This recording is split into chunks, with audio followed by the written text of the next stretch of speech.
সংবাদ সবাইকে স্বাগত জানাচ্ছি। আমি ফিরোজ তোহা। শুরুতেই সংবাদ শিরোনাম। বাংলাদেশের সর্বশেষ গুরুত্বপূর্ণ আপডেট সংবাদে আপনাকে স্বাগত। শুরুতেই সংবাদ শিরোনাম, পরে বিস্তারিত। শুরুতেই জানিয়ে দিব, গত 28 দিনে রেমিটেন্স এলো 24,000 কোটি টাকা। ছাত্র জনতার আন্দোলনকে কেন্দ্র করে সৃষ্ট পরিস্থিতির প্রভাব পড়েছিল রেমিটেন্স এবং বিদেশি মুদ্রা রিজার্ভে। আন্দোলন সংহতি জানিয়ে রেমিটেন্স শাটডাউন ঘোষণা করেছিল প্রবাসীরা, ফলে কমে গেছিল রেমিটেন্স প্রবাহ। তবে আন্দোলন সফল হলে এবার মাত্র 24 দিনেই 2.4 বিলিয়ন রেমিটেন্স বাংলাদেশে এসেছে, যেটি বাংলাদেশের জন্য খুবই স্বস্তির সংবাদ। এরপর জানিয়ে দিব, নাহিদের সঙ্গে ফরাসি রাষ্ট্রদূতের সাক্ষাৎ। তথ্য এবং সম্প্রচার মন্ত্রণালয় এবং ডাক টেলিযোগাযোগ ও তথ্য প্রযুক্তি মন্ত্রণালয়ের উপদেষ্টা নাহিদ ইসলামের সঙ্গে সৌজন্য সাক্ষাৎ করেছেন ঢাকায় নিযুক্ত ফ্রান্সের রাষ্ট্রদূত ম্যারি মাজদুপুই। এদিকে মালিবাগে পুলিশের গাড়িতে আগুন। রাজধানীর মালিবাগে পুলিশের একটি গাড়িতে আগুন লাগার ঘটনা ঘটেছে। এই ঘটনায় প্রাথমিকভাবে হতাহতের কোনো খবর পাওয়া যায়নি। গতরাত 11টার দিকে গাড়িটিতে আগুন লাগার সংবাদ পায় ফায়ার সার্ভিস। এদিকে চট্টগ্রামে দুই গ্রুপের সংঘর্ষে গুলিবিদ্ধ হয়ে নিহত দুই। চট্টগ্রাম নগরের বায়েজিদ থানার কুশাই সড়কে দুই গ্রুপের সংঘর্ষে গুলিবিদ্ধ হয়ে দুইজন নিহত হয়েছে। তাৎক্ষণিক তাদের নাম পরিচয় পাওয়া যায়নি। বৃহস্পতিবার 29 আগস্ট রাত 8:30টার দিকে বুড়িচত্বরের নাহার গার্ডেনের সামনে এ দুর্ঘটনা ঘটে। এবারে জানাবো, বিনামূল্যে বাংলাদেশকে 30,000 টন পটাশ সার দেবে রাশিয়া।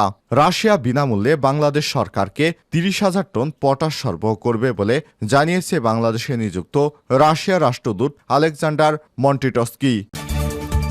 এবং সর্বশেষ জানিয়ে দিব, সুমন শিকদার হত্যা মামলায় সাবেক বাণিজ্যমন্ত্রী টিপু মুনশির 4 দিনের রিমান্ড। রাজধানীর বাড্ডা ফুজি টাওয়ারের সামনে সুমন শিকদারকে গুলি করে হত্যার অভিযোগ করা মামলায় সাবেক বাণিজ্যমন্ত্রী টিপু মুনশির 4 দিনের রিমান্ড মঞ্জুর করেছে আদালত। প্রিয় দর্শক, এতক্ষণ শুনছিলেন সংবাদ শিরোনাম, এবারে বিস্তারিত। তবে তার আগে বন্ধুরা, অনুরোধ থাকবে এই সংবাদটিতে একটি লাইক দিন। এই চ্যানেলে আপনি নতুন হয়ে থাকলে আমাদের সংবাদটি দেখতে দেখতে চ্যানেলটি সাবস্ক্রাইব করে রাখুন। কমেন্ট করে আপনার মূল্যবান মতামত জানিয়ে দিন বন্ধুরা, আপনি বিশ্বের কোন দেশ থেকে বা বাংলাদেশের কোন স্থান থেকে আমাদের সংবাদটি দেখছেন এবং শুনছেন। এবারে বিস্তারিত। 28 দিনে রেমিটেন্স এলো 24,000 কোটি টাকা। ছাত্র জনতার আন্দোলন কেন্দ্র করে সৃষ্টি পরিস্থিতির প্রভাব পড়েছিল রেমিটেন্স ও বিদেশি মুদ্রা রিজার্ভে। আন্দোলন সহিংস হলে রেমিটেন্স শাটডাউন ঘোষণা করেছিল প্রবাসীরা, ফলে কমেছে রেমিটেন্স প্রবাহ। তবে আন্দোলন সফল হলে তথা সরকার পতনের পরে বাড়তে থাকে রেমিটেন্স প্রবাহ। আগস্ট মাসের প্রথম 28 দিনে বেশ বৈধপথে প্রবাসী আয় বা রেমিটেন্স এসেছে $2 বিলিয়ন বেশি। বৃহস্পতিবার 29 আগস্ট কেন্দ্রীয় ব্যাংক সূত্রে এই তথ্য জানা গেছে। কেন্দ্রীয় ব্যাংকের তথ্য অনুযায়ী আগস্ট মাসের 28 তারিখ পর্যন্ত রেমিটেন্স এসেছে $207 কোটি। টাকার হিসাবে যা 24,000 কোটি। গত বছরের একই সময়ে রেমিটেন্স এসেছিল $143 কোটি।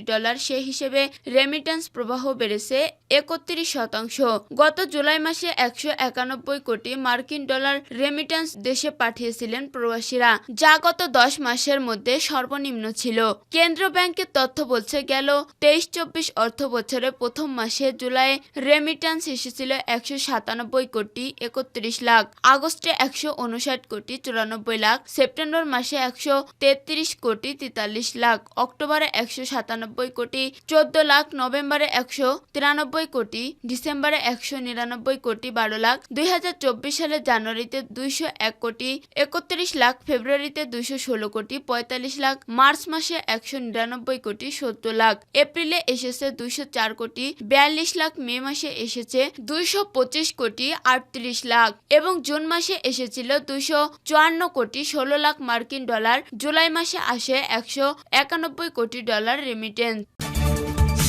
নাহিদের সঙ্গে ফরাসি রাষ্ট্রদূতের সাক্ষাৎ। তথ্য ও সম্প্রচার মন্ত্রণালয় এবং ডাক টেলিযোগাযোগ ও তথ্য প্রযুক্তি মন্ত্রণালয়ের উপদেষ্টা নাহিদ ইসলামের সঙ্গে সৌজন্য সাক্ষাৎ করেছেন ঢাকায় নিযুক্ত ফ্রান্সের রাষ্ট্রদূত ম্যারি মাজদুপুই। বৃহস্পতিবার 29 আগস্ট সচিবালয়ে উপদেষ্টার কার্যালয়ে উভয় পক্ষের মধ্যে এক সাক্ষাতের পর্ব আয়োজিত হয়। ডাক টেলিযোগাযোগ ও তথ্য প্রযুক্তি মন্ত্রণালয়ের পক্ষ থেকে এক সংবাদ বিজ্ঞপ্তি এই তথ্য জানানো হয়। হয়। সাক্ষাৎকালে উপদেষ্টা নাহিদ ইসলাম সম্প্রতি ছাত্র জনতার গণ অভ্যুত্থানের মধ্য দিয়ে অর্জিত স্বাধীন বাংলাদেশ ফ্রান্সের রাষ্ট্রদূতকে স্বাগত জানায়। ফ্রান্সের প্রতি বাংলাদেশের মানুষের সবসময় আগ্রহ ছিল বলেও উল্লেখ করেন তিনি। এ সময় ফরাসি রাষ্ট্রদূতের উদ্দেশ্যে উপদেষ্টা বলেন, বেশ কয়েক বছর ধরে ডিজিটাল বাংলাদেশ, স্মার্ট বাংলাদেশের কথা শুনলেও এক্ষেত্রে অনেক দুর্নীতি এবং অনিয়ম রয়েছে। যে পরিমাণ অর্থ এসব প্রকল্পে বিনিয়োগ করা হয়েছে তার সুফল পুরোপুরিভাবে বাংলাদেশের জনগণ পায়নি। উপদেষ্টা আরও বলেন, দুর্নীতির জায়গাগুলো প্রাথমিকভাবে তদন্ত করছি। বাংলাদেশের আইসিটি সেক্টরে কাজ করার সুযোগ রয়েছে। দেশের যুব সমাজ তথ্য প্রযুক্তিতে পারদর্শী এবং তারা এই সেক্টরে কাজ করতে আগ্রহী।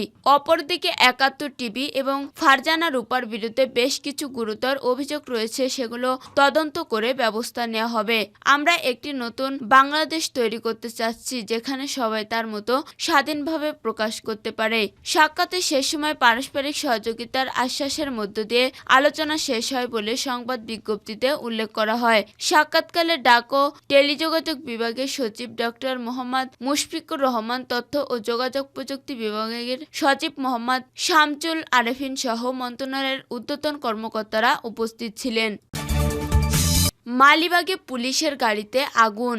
রাজধানীর মালিবাগে পুলিশের একটি গাড়িতে আগুন লাগার ঘটনা ঘটেছে। এ ঘটনায় প্রাথমিকভাবে হতাহতের কোনো খবর পাওয়া যায়নি। বৃহস্পতিবার ২৯ আগস্ট রাত 11:30টার দিকে গাড়িটিতে আগুন লাগার সংবাদ পায় ফায়ার সার্ভিস। বিষয়টি নিশ্চিত করে ফায়ার সার্ভিসের নিয়ন্ত্রণ কক্ষের ডিউটি অফিসার রাকিবুল হাসান বলেন, মালিবাগ ফ্লাইওভারের উপরে পুলিশের একটি গাড়িতে আগুন লাগার সংবাদ পেয়েছি আমরা। ফায়ার সার্ভিসের 2টি ইউনিট দিয়ে আগুন নিয়ন্ত্রণে নিয়ে আসে। প্রাথমিকভাবে আগুন লাগার কারণ ও ক্ষয়ক্ষতির প্রমাণ জানায়নি। তবে স্থানীয় সূত্রে জানা গেছে, হঠাৎ করেই পুলিশের গাড়ি জ্বলতে দেখা যায়। গাড়ির বানেট খোলা ছিল।